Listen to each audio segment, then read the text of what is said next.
আমি কি বলবো, মানে আমি আজ অব্দি মানে ঘটনাটা ঘটার পর আমি কিছু বলে উঠতে পারিনি।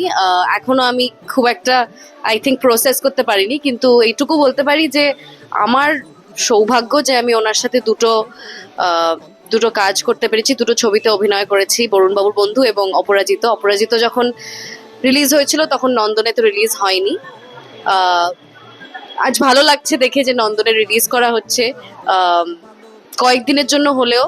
আহ, অনিকদা থাকলে খুব অ্যাপ্রিসিয়েট করতেন, আই এম শিওর।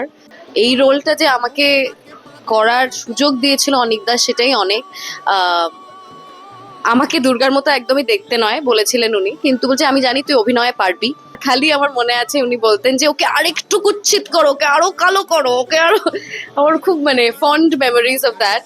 তারপর একটা সিন ছিল যেখানে আহ, যেই অভিনেত্রী দুর্গা হতে যায়, মানে যখন সিলেকশনটা হয় সত্যজিৎ রায়ের কাছে, তো ওটা ব্ল্যাক এন্ড হোয়াইটে ছিল বলে আমার বোধহয় ক্যারিয়ারটা এখনো বেঁচে আছে। কারণ যদি ব্ল্যাক এন্ড হোয়াইটে না থাকতো, আমাকে যে মেরুন লিপস্টিক আর যে বড় করে কাজল পরানো হয়েছিল নাচের মতো করে, আমাকে যে কি বিদঘুটে লাগছিল। তো সেইটার সময় বারবার বলছে হ্যাঁ ওকে আরো অন্যরকম করে সাজা, ওর নিজের মতো দেখলে চলবে না, ওকে সুন্দর দেখতে, ওকে সুন্দর দেখলে চলতে হবে না।